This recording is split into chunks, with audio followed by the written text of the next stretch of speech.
সকাল সকাল বাইরে হয়ে যখন দেখলাম, চিন্তা করলাম যে একটু ব্যাংককের শহরটা একটু হাইটা দেখি। রাত্রেবেলা তো রাত্রেবেলাই, তাই না? তো ব্যাংককটা হচ্ছে থাইল্যান্ডের রাজধানী। ওই একটা নদী আছে না, চাও ফ্রায়া, চাও ফ্রায়া নদীর তীরে এটা বেশ জাঁকজমকপূর্ণ একটা শহর। এটার আধুনিকতা এবং ঐতিহ্য খুব ভালোভাবে মিশে আছে। এখানে মনে করেন বড় বড় বিল্ডিং, ব্যস্ত রাস্তাঘাট,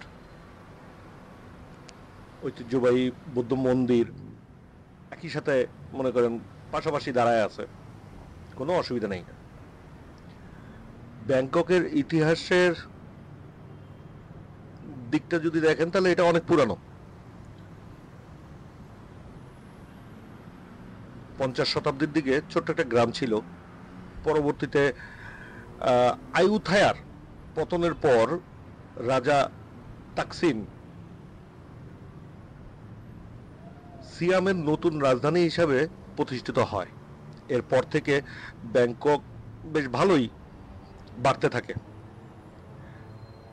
এখন মনে করেন দক্ষিণ পূর্ব এশিয়ার অন্যতম একটা গুরুত্বপূর্ণ শহর।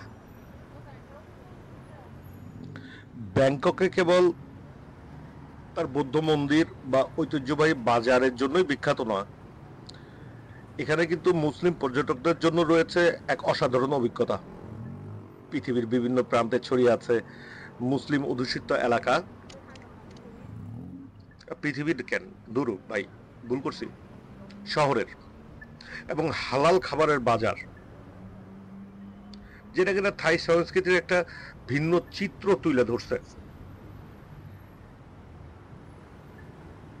ব্যাংককের মুসলিম বাজারগুলোতে কেনাকাটার জন্য বেশ ভালোই সুযোগ রয়েছে। এখানে আপনি মুসলিম পোশাক, স্কার্ফ এবং অন্যান্য বেশ ভালোই পুরানো ঐতিহ্যবাহী জিনিসপত্র কিনতে পারবেন। সাধারণত এই বাজারগুলো সন্ধ্যার পরে প্রাণবদ্ধ হয়। তো দিনের বেলায় কাজ না থাকার কারণে সকালবেলায় বের হয়ে গেলাম আর কি দেখতে।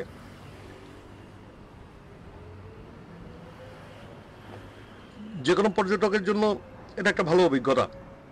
ব্যাংককের সরকার, সবচেয়ে মজার ব্যাপার হচ্ছে এই সরকার এই পর্যটককে গুরুত্ব দিয়ে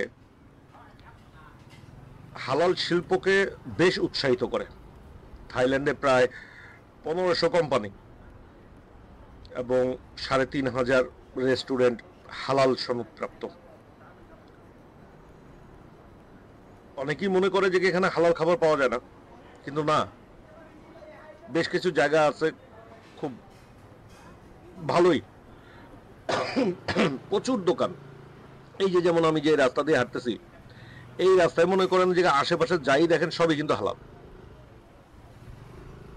এই গাড়িটা কেন এই চিপার মধ্যে ঢুকাইছিল এটা না বুঝতে পারিনি। ওর কি যাওয়ার কোনো জায়গা নাই নাকি? রাস্তা ছেড়ে বে রাস্তায় হাঁটাচলা করে কেন?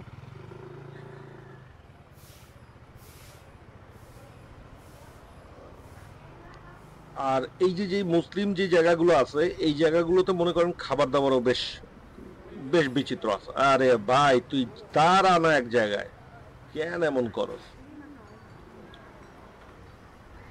তারপরে ওই যে যেমন বোরখা টাইপের জিনিসপত্র পাওয়া যায়।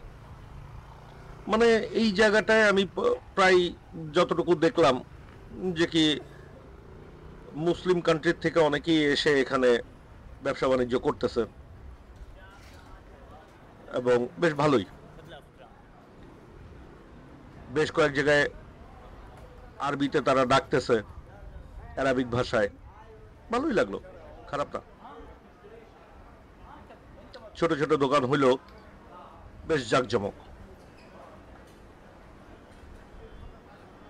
ওই যে তুর্কির তুর্কির ফ্ল্যাগ আছে, তারপরে হচ্ছে পাকিস্তানের ফ্ল্যাগ আছে, ইসলামিক অনেকগুলো কান্ট্রির ফ্ল্যাগ আছে। ভালোই এই খাবারগুলো হালাল এবং সিলমারা দোকানগুলোতে। তো যাই হোক, আমার কাছে এই রাস্তাটা ভালো লাগছে। আপনার কাছে কেমন লাগছে সেটা জানাবেন।